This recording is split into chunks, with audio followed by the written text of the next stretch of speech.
क्या आपको पता है ग्रह सूर्य का चक्कर लगाते हैं, इसलिए पृथ्वी और सबसे बाहरी ग्रह नेपट्यून के बीच की दूरी बदलती रहती है। औसतन देखा जाए तो प्रकाश इस दूरी को तय करता है लगभग 4 घंटे में। पृथ्वी से हम जो नेपट्यून देखते हैं वो हमेशा 4 घंटे पुराना होता है, यानी 4 लाइट आवर्स दूर। मगर सौर मंडल के ग्रहों की दूरी सबसे बाहरी ग्रह के भी तारों और गैलेक्सियों की विशाल दूरी के आगे तो कुछ भी नहीं है। जैसे ही हम सूर्य के आसपास वाले इलाके से बाहर निकलते हैं तभी दूरी नापने वाली यूनिट बदल जाती है। लाइट आवर्स के वजह लाइट ईयर्स। लाइट ईयर असल में कॉस्मोस का पैमाना है। एक लाइट ईयर यानी 10 ट्रिलियन किलोमीटर्स यानी करीब 6 ट्रिलियन माइल्स। ये भी दूरी की यूनिट है, जैसे कि मीटर या माइल। ये दूरी लाइट लगभग 1 साल में तय करती है। सूर्य का सबसे नजदीकी तारा प्रॉक्सिमा सेंचुरी पृथ्वी से 4 लाइट ईयर से थोड़ा सा ज्यादा दूर है। 4 लाइट ईयर्स की दूरी कितनी होती है? नासा का वॉयेजर स्पेसक्राफ्ट 56,000 किलोमीटर प्रति घंटा से भी तेज चलता है। इतनी जबरदस्त रफ्तार के बाद भी वॉयेजर को हमारे सबसे नजदीकी तारे तक पहुंचने में 80,000 से भी ज्यादा साल लगेंगे। और प्लेडिस क्लस्टर के तारे। क्या आप लोगों ने कभी सोचा है स्पेस की आवाज कैसी होती है? पहली बात तो अंतरिक्ष पूरी तरह से शांत है और यहाँ कोई हवा मौजूद नहीं है, क्योंकि अंतरिक्ष एक वैक्यूम है और ध्वनि तरंगें वैक्यूम के माध्यम से यात्रा नहीं कर सकती। लेकिन फिर भी अंतरिक्ष में मौजूद रेडियो वेव्स द्वारा वस्तुओं की आवाज को सुना जा सकता है और वैज्ञानिकों ने इसी तरह स्पेस से आने वाले रेडियो वेव्स को साउंड वेव्स में कन्वर्ट किया।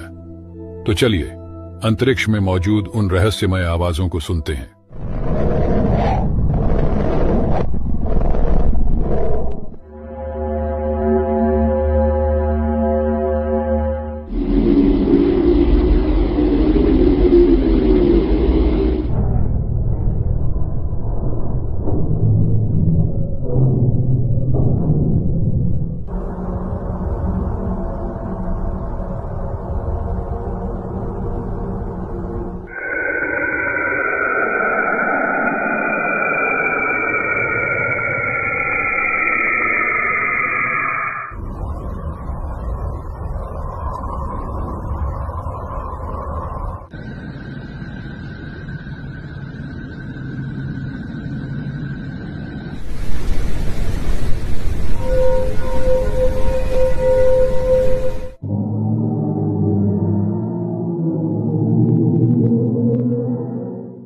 क्या आपने कभी सोचा है कि ब्रह्मांड में हर सेकंड क्या होता है? चलिए जानते हैं। लगभग हर 1 सेकंड में 120 बड़े ब्लैक होल पैदा हो रहे हैं। 1200 तारे फट रहे हैं। 60,000 तारे लगातार पैदा होते जा रहे हैं। 60 मिलियन ग्रह बन रहे हैं। आकाश गंगा 1000 किलोमीटर की यात्रा पूर्ण कर चुका है और पूरा ब्रह्मांड 500 मीटर तक फैलता जा रहा है।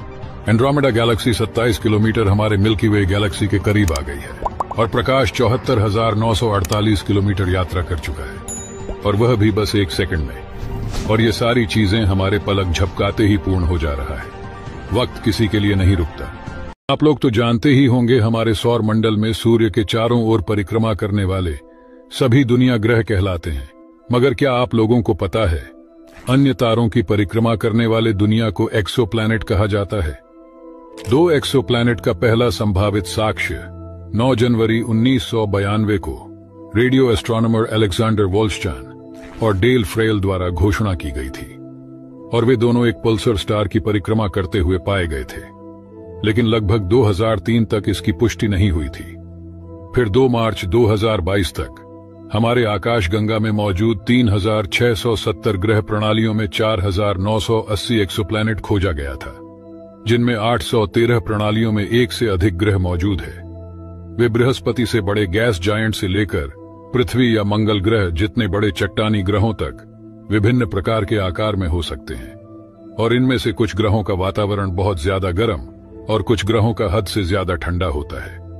इनमें से बहुत सारे हमारे पृथ्वी जैसे रहने लायक योग्य है, जहां पानी भी मौजूद है, और क्या पता वहां उस पानी में क्या आपको पता है अब कोई भी एस्ट्रोनॉट बन के अंतरिक्ष की सैर पर जा सकता है? हाँ, ये सुनने में थोड़ा अजीब लग सकता है, मगर ये सच है। इसके लिए आपको मदद करेगी भारत की स्पेस एजेंसी इसरो।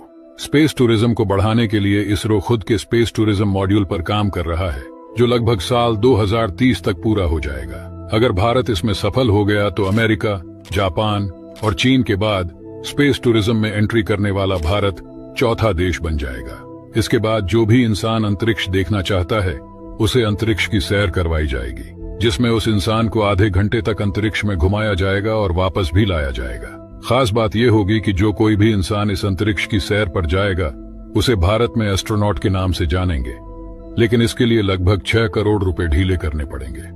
वैसे आप में से कौन कौन है जो कि अंतरिक्ष की सैर पर इसरो के साथ